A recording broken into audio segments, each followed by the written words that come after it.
How about Super Bowl 11? As we're doing Super Bowl 11 and 20. Super Bowl 11 was played in Pasadena, California, specifically at the Rose Bowl. And it was between the Oakland Raiders and the Minnesota Vikings. For the Oakland Raiders, they were 13 and 1. They were the best team in the AFC. They were fourth in points for, and they were top 15 in points against. They did have a fourth quarter rally to beat New England, and they revenged the Pittsburgh Steelers 24-7 to get here. For the Minnesota Vikings, they were 11 and 2 and 1. They were ninth in points for, and they were the second best, possibly the first best defense in the league, with the Purple People Eaters still there intact. They beat Washington 35-20, and they took care of the Rams 13-24 to get to the Super Bowl. This was a really lopsided victory, but the Hall of Famers in here were relentless. Biletnikoff, Willie Brown, Dave Casper, Al Davis, Ray Guy, John Madden, Art Shell, Gene Upshaw. And Vikings had Alan Page and Carl Eller, Paul Krause, Tarkenton, Tingelhoff, Bud Grant. There's a lot of other guys that I can name. The score was Oakland 32, Minnesota 14, with the MVP going to wide receiver Fred Biletnikoff, which you might know is an award-winning award in college football. The keynotes for this was the first Super Bowl for the Oakland Raiders. Willie Brown's memorable moment for 75 yards, where the commentator and the announcer said, "Here goes old man Willie," happened. John Madden and the Raiders finally eclipsed the top of the mountain after so many times of barely getting there, almost getting there. They had the team. The Vikings, well, this was their fourth Super Bowl loss, and this was going to sting them in the franchise for a long time. And the Oakland Raiders, they had 226 rushing yards with a total of 429 yards, and a defense that allowed about 10 to 13, 10 to 16 points a game. Well, they looked human. Again, in the biggest game of their life. So for the Oakland Raiders, this was their first Super Bowl. This was a big Super Bowl for John Madden's legacy.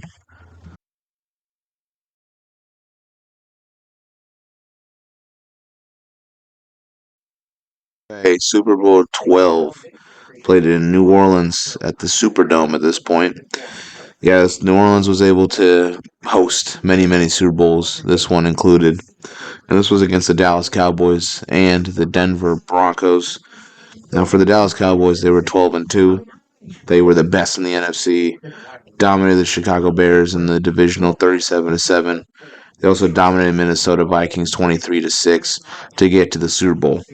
And the Denver wise, they were 12 and 2. They were best in the AFC. They took the fourth quarter and took control of that game to beat Pittsburgh 34-21, and they were able to outlast the Oakland Raiders to beat them 20-17 to get to the Super Bowl, their first ever Super Bowl appearance in the history of their franchise. Now, in terms of the game, they had Hall of Famers Staubach, Dorsett, Drew Pearson, Mel Renfro, Randy White, Rayfield Wright, and then obviously Craig Morton, the QB of Denver. He was also available and playing. He was a QB for the Colts back in that era. I believe he was part of Super Bowl III, I believe. 3 or 5, something like that.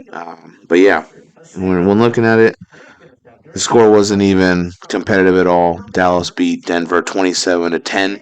The MVP was going to be defensive end Harvey Martin and D tackle Randy White. So they had co-MVPs here. It was the first indoor Super Bowl ever played. It was the first prime time broadcast, and it really got to set the standard of what the Super Bowl was. Super Bowl Sunday was pretty much, televised and honestly advertised as such from this Super Bowl. But the first co-MVP ever in the Super Bowl, and I believe maybe the only time. This was sloppy. They had a combined 10 turnovers. They had a combined 20 penalties, even though it shows this dominance from what the Cowboys called their doomsday defense. So overall, this was obviously the Dallas Cowboys' day. The Doomsday defense, they had 8 turnovers that they created. They had 4 interceptions, and they also caused 4 fumbles, which I believe they recovered all 4 of them. So overall, for Denver's first appearance, it's definitely probably not expected to win it all. But against Dallas, when you look at it, they had no chance, man. Overall, this was definitely a Super Bowl where you really cheered on for Tom Landry, and it really helped his legacy, and it also helped Staubach's legacy as well.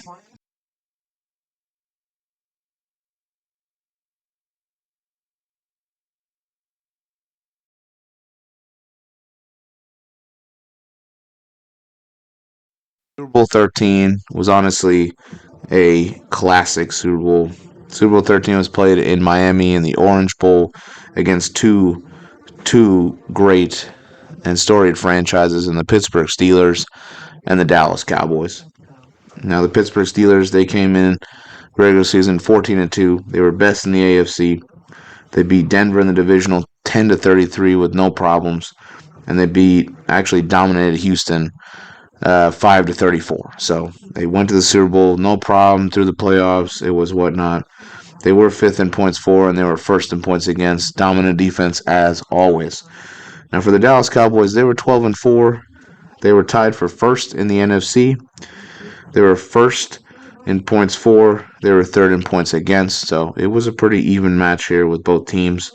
The Dallas Cowboys did have to battle Atlanta 20-27, but they pulled out in the divisional pretty well, and they went on to the NFC Championship game and shut out the Rams 28-0, defining their place in and the rightful place to play in the Super Bowl at this year. Now, when looking at it, there were a numerous amounts, like a several amount of players that were Hall of Fame players in the Super Bowl. I think it was one of the most Hall of Famers in a Super Bowl. So, I'm not gonna say too much about it. There's just a lot of guys that are repetitive here, from Terry Bradshaw, Joe Green, Roger Staubach, um, Tom Landry, Chuck Knowles. So what happened in the game, though, evidently was Pittsburgh did beat Dallas. They beat them 35-31. And the keynotes here was that Pittsburgh became the first team in the NFL history to win 3 Super Bowls. It was a great classic Super Bowl that honestly came down to the wire, and they did score, a lot. Like both of them, it seemed like they were pound for pound trying to score every position, every drive. They actually combined for 687 offensive yards. They did combine for 14 penalties. They did combine for 9 sacks total. Um, and as well as this season did expand the playoffs a little bit, and the wild card was definitely more entertaining with more teams able to play and capable of trying to reach that pinnacle. But the Pittsburgh Steelers did just that as they won their third, and they definitely became a dynasty at this point.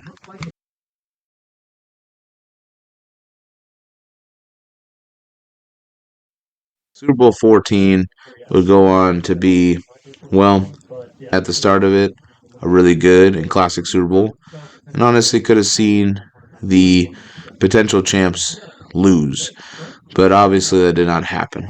So the LA Rams and the Pittsburgh Steelers battled in Pasadena at the Rose Bowl, where the Rams, who were 9-7 and not that fearsome of a team, well, they snuck in. They fought against the Dallas Cowboys and they beat them 21-19, and they shut out the Tampa Bay Buccaneers 9-0. Field goals won them that game, as well as their defense.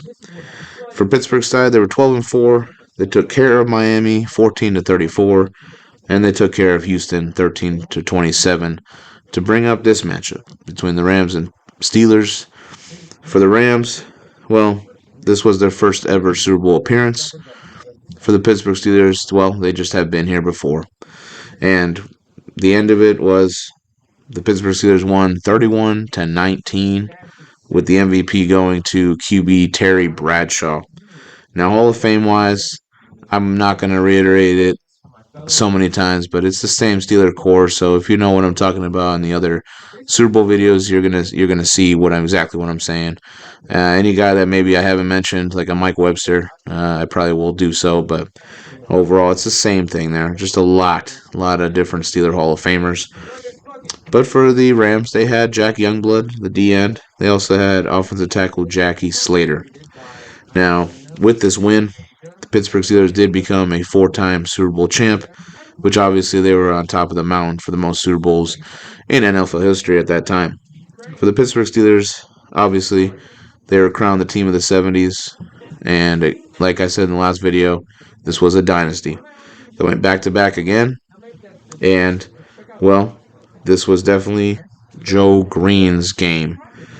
He definitely dominated, um, but not just on the field, with his Coke commercial that he debuted in the Super Bowl. John Madden was broadcasting this game. They did combine for 694 yards, and Terry Bradshaw did not have a clean game with 3 interceptions, but he was able to do what he needed to do, make sure that the team won. Statistically, he really did have the best stats in a way for a winning team. So overall, it was going to come down to it, and well, the Steelers did it once again with another win against the Rams, and well, it definitely has made them into a very, very storied franchise because of it.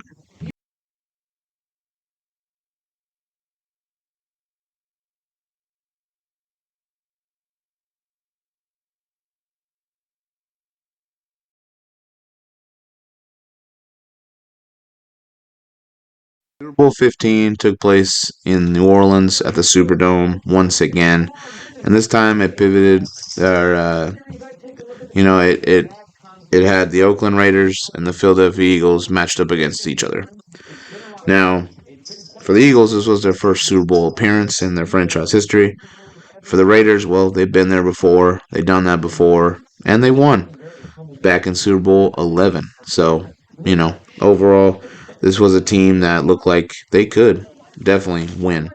The Oakland Raiders, though, were 11-5, and as a wild card team, they had to fight.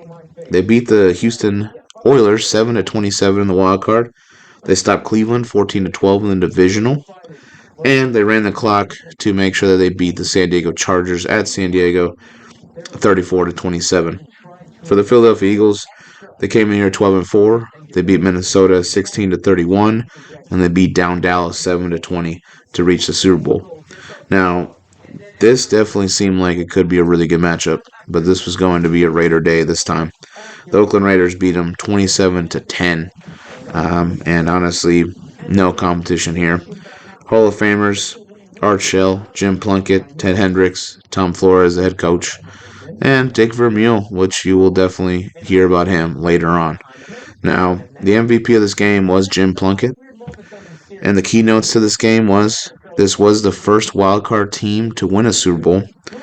The game took place after 444 days, an Iran hostage crisis that ended, so, there was definitely celebrating there in the stadium with ribbons and whatnot.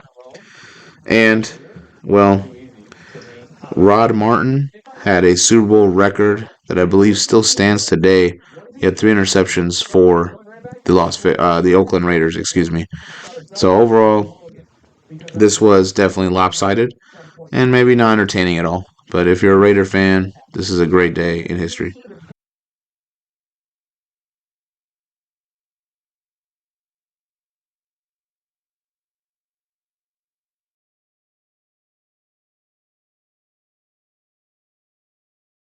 Okay, next up is Super Bowl 16, played in Michigan, Pontiac, Michigan, at the Silver Dome there. I think it was the first Super Bowl played in Michigan, so this was definitely historic in that way. Now, the matchup did pin San Francisco versus the Cincinnati Bengals. This was the first Super Bowl appearance for both teams, which was the first time in history that they had, or at least I think the second time in history that they had two teams that was debuting in the Super Bowl. Now, San Francisco 49ers were 13-3. They were the best in the NFC. They were second in points against. They killed the New York Giants 24-38. and they beat the Cowboys 28-27 with the very infamous play called the catch. Now Cincinnati, they were 12-4. They were third in points for. They beat Buffalo 21-28, and then they dominated the San Diego Chargers 27-7 in one of the coldest games at -9 degrees Fahrenheit. So overall, shut them down. So for both teams, there were Hall of Famers, absolutely. For the San Francisco 49ers, you had guys like Joe Montana, Ronnie Lott, Dwight Clark, Bill Walsh. For the Bengals, they had guys like Anthony Munoz and Chris Collinsworth. The score of this game was the San Francisco 49ers beating the Cincinnati Bengals 26-21 with the first Super Bowl victory for the Niners, with also their first Super Bowl appearance. The 49ers goal line stand is definitely required when trying to look at this game and when trying to be an NFL historian. You got to look at the goal line stand there. 16 penalties that they combined for. Ken Anderson of the Bengals did throw for 300 passing yards, so it wasn't clean from San Fran at all. But the Niners did have 5 sacks, so defense did play a part. Overall, this was definitely the start of something that could be really bright. And as you can see later in this video, you'll see exactly what I mean when I say that the 49ers actually started to dominate the NFL.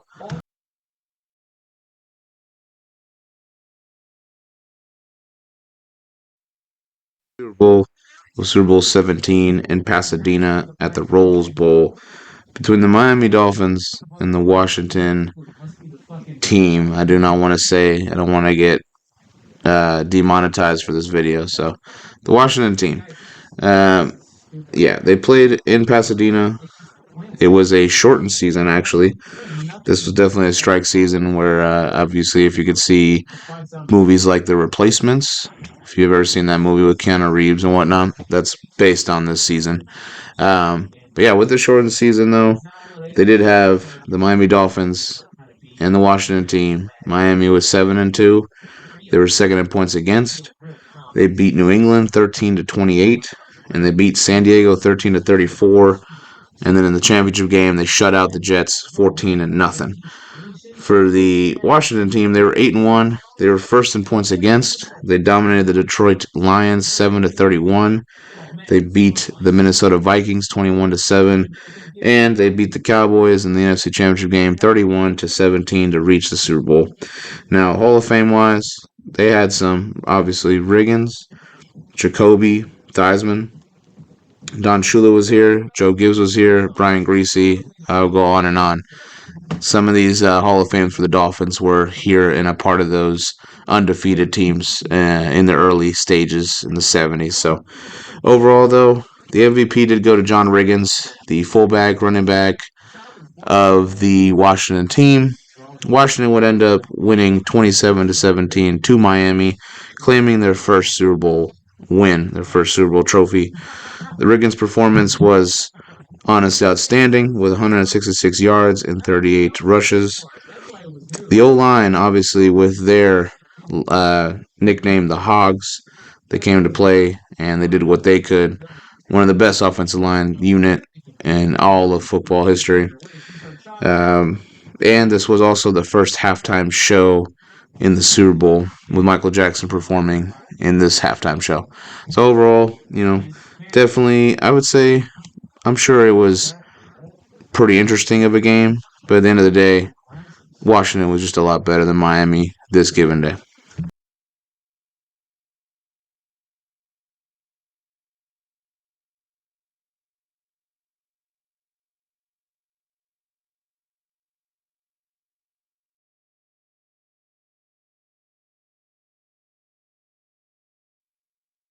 Bowl 18 was played in Tampa, Florida, at the Tampa Stadium. This was actually Tampa's first time hosting a Super Bowl. It definitely was going to be, or it seemed like it was going to be, a real good game between Washington and the Los Angeles Raiders now. Now for Washington, they were 14-2. They were first in points for. They beat the LA Rams 51-7, and they held the Niners and beat them 21-24 to get to the Super Bowl. For Oakland, or for Los Angeles, excuse me, they were 12-4. They were third in points for.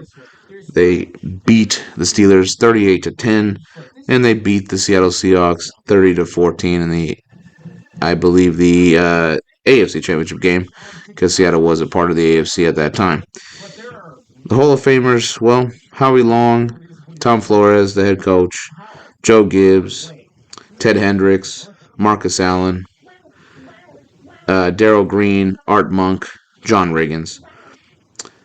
The score of this game was definitely not at all what it was supposed to be, but the Raiders showed up, and this was their day, winning 38-9 to Washington. It was not even close, probably not even entertaining, unless you're a Raiders fan. LA dominated, obviously. The Raiders won this one. This was their third Super Bowl in their history, and this is going to be their last Super Bowl to date. For Marcus Allen, he had 191 yards and 2 touchdowns. For Tom Flores, this would be the first Latino coach to win a Super Bowl in NFL history. With the 1984 debut of Apple as a commercial in this Super Bowl as well, and Al Davis with his very famous "Just Win, Baby" speech.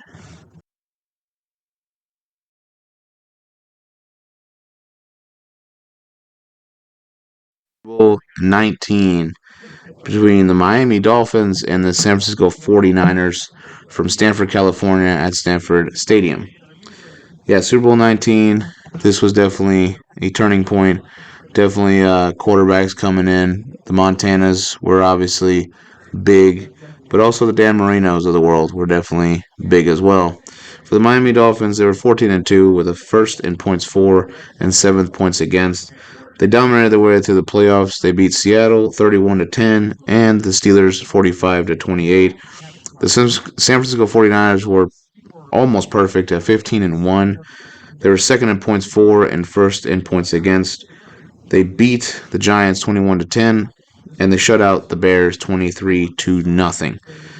Overall, the Hall of Famers were Montana Marino, Lott, Rice, Haley, and others that, again, there's not enough time for me to mention every single person.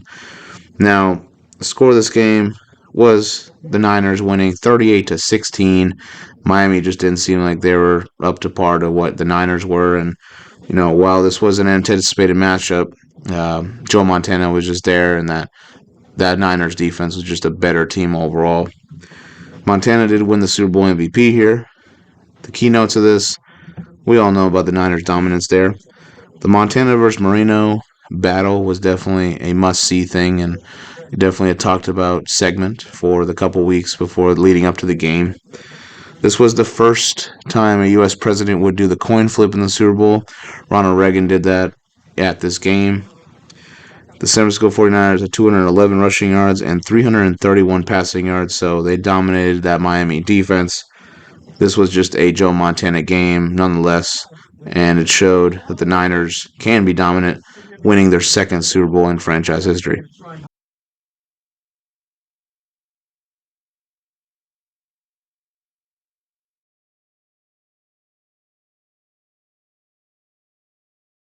The last Super Bowl of this segment is Super Bowl 20 in the New Orleans Superdome between the Chicago Bears and the New England Patriots.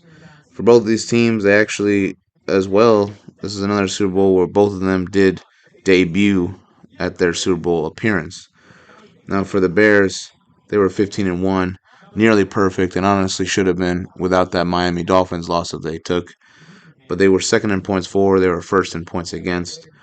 They shut out the New York Giants 21-0, and they shut out the Rams 24-0 to get to the Super Bowl. For the New England Patriots, they were a wild card team at 11-5. They were 10th in points for and 6th in points against. They beat the New York Jets at 26-14 in the wild card. They beat the Raiders 27-20, and they surprised the Dolphins, beating them 31-14 to reach the Super Bowl. For the Hall of Famers, you had Hampton, you had Mike Singletary, McMichael, Richard Dent, Mike Ditka, Gary Payton. List goes on and on. For the New England Patriots, you did have a guard in John Hanna and a linebacker in Andre Tippett. Overall, this was a very, very one sided Super Bowl, like probably one of the worst up to date in terms of entertainment level because the Bears dominated this game 46-10. There was no way this Patriots team was going to score, especially with arguably one of the best defense of all time in the 85 Bears. And a lot of people know about this dominant defense. It was their first Super Bowl and their only Super Bowl for Chicago. They had 7 sacks, and they also allowed 7 rushing yards all game, which is insane. Definitely made the 46 defense into a legend and very iconic because of this team. The Super Bowl shuffle was obviously a big thing at this time. And once again, they were definitely considered one of the greatest defenses of all time with this performance and throughout the year. There was no rushing touchdowns for Walter Payton, and that I could say is upsetting because he should have been involved, and he wasn't. But New England also lost this game because of their 4 fumbles that they did not recover. So overall, this was the Chicago Bears. They were ready for this challenge, and well, yeah, they won it fair and square.